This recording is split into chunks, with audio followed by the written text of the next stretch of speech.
Algo ha pasado,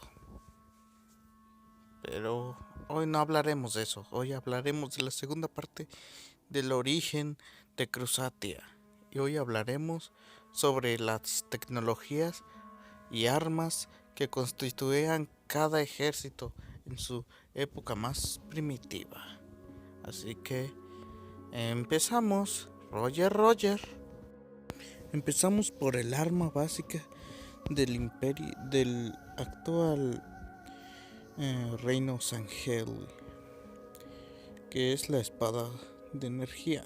Aunque aquí la vean así, es de metal y tiene dos hojas para distintas cosas. Como ven, el mango está hecho para proteger la mano del Sangheili de los ataques de otras espadas.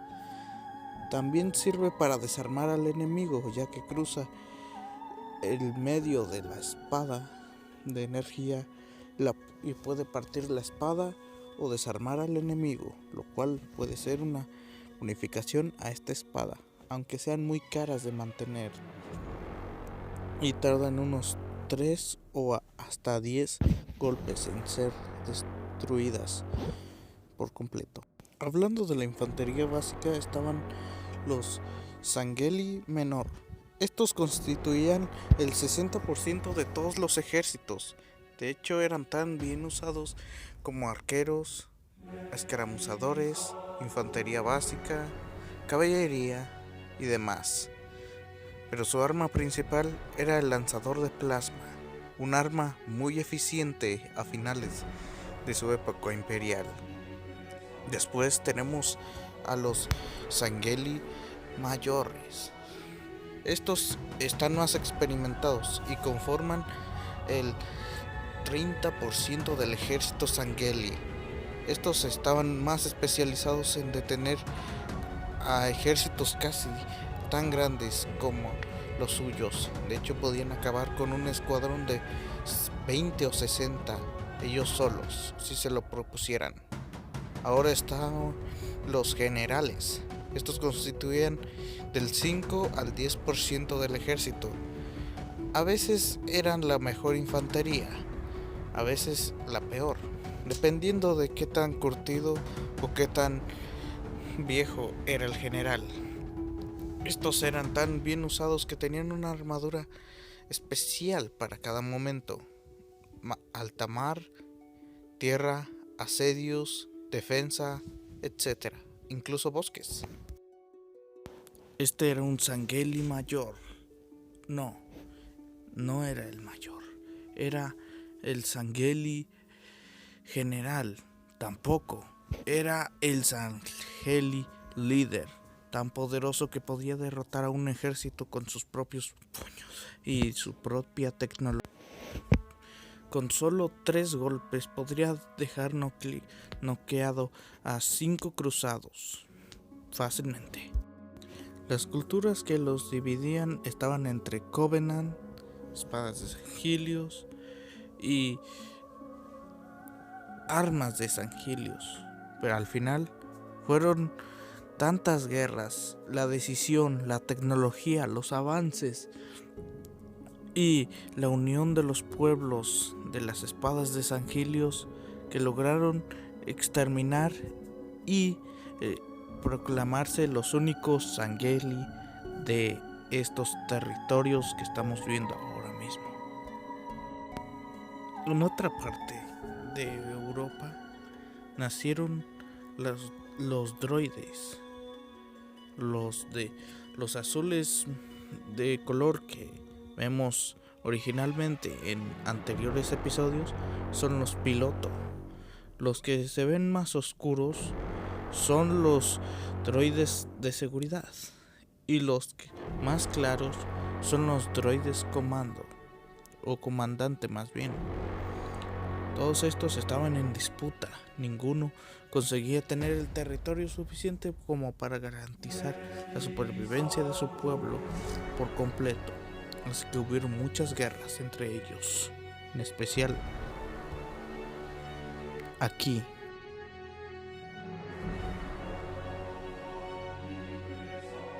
Estos droides eran delgados, bastante, Tenían su arma básica, que era un blaster.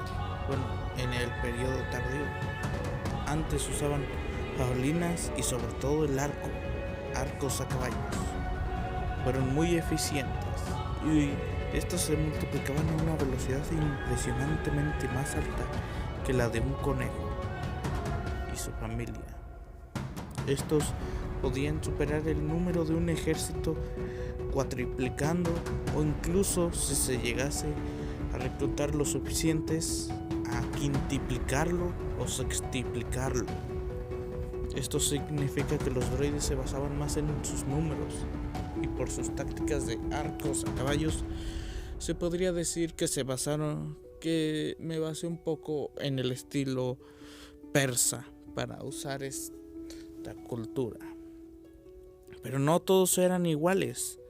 Unos eran parecidos a los que en un futuro serían los B2. Estos tendrían brazos más pesados y mecanizados, con un mini blaster en su brazo. Además de que tendrían más protección y no se verían tan delgados como sus primos, más débiles. Estos eran menos numerosos y bastante. Y de hecho estos eran más bien bestias de carga. A comparación, estas eran básicamente sus mejores unidades. Las cañoneras droide podían detectar una presa a 100 kilómetros y viajar a 20 kilómetros por hora en cuestión de varios tiempos. Eran bastante versátiles y fueron la montura más usada por los droides. Y bueno, ahora sigue los demás. Estos eran los más barbáricos, venían del sur, eran los piratas, estaban desorganizados, no tenían ni monarquía, ni república, ni oligarquía, ni imperio. Solo eran una banda de matones que mataban a diestra y siniestra. Cualquier indicio de pelea o tesoro que encontrasen lo saqueaban, lo destruían o simplemente atacaban para mantener a sus tropas entretenidas. Pero al pasar del tiempo se dieron cuenta de que este mecanismo de asaltar a lo vikingo no era muy eficiente, ya que las tropas de los enemigos se volvían cada vez más organizadas, más imperiales. Las murallas eran más altas, los pueblos estaban mejor guarnicionados y la comida se almacenaba más en las ciudades que en los mismos pueblos. Además de que las fuerzas marítimas no fueron muy importantes al principio, pero los unieron todos. ¿Quién los unió? ¿Una oligarquía? ¿Una república? ¿Una monarquía? No, un imperio bajo un emperador pirata conocido como Carlos el I. Fueron llamados así porque el primer pirata en saltar una muralla con solo artillería se llamó Carlos. Este fue tan efectivo con sus tácticas que venció a kaisers, sangheili y droides en el Mediterráneo. Los kaisers adoptaron una táctica muy distinta a los demás. En vez de usar fuerza bruta y tecnología o agilidad y números, ataques ligeros y relámpagos. Los kaisers decidieron hacerlo mucho más organizados, como los romanos. De hecho, tenían las mismas unidades: astati, príncipes, triarios, etc. Su unidad de infantería era tan efectivo que fueron reemplazados tan lentamente que apenas se notó la diferencia entre los legionarios y los príncipes. Los Kaiser eran tan efectivos en la mar como los cruzados futuramente, y los emperadores piratas. Además, estos tenían una mejor organización, sus números crecían con gran rapidez y las guerras civiles eran poco usuales. desgraciadamente fueron subyugados por mí, así que de nada por darle más emoción al asunto. Rebeliones en Iberia de parte de los Sangeli fueron espadachines íberos, honderos baleares, pero gracias a la adquisición de la tecnología Sangeli, droide y pirata, lograron avanzar tecnológicamente de forma increíblemente más rápida que cualquier otra cultura jamás antes vista. Su forma de crear unidades se volvió bastante moderna, incluso parecida a la de la antigua república. Estos soldados estaban bien equipados, blasters, cañones, incluso vehículos mecanizados como AT-RTs y demás. Y todavía nos falta una última cultura. Después llegaron los cruzados.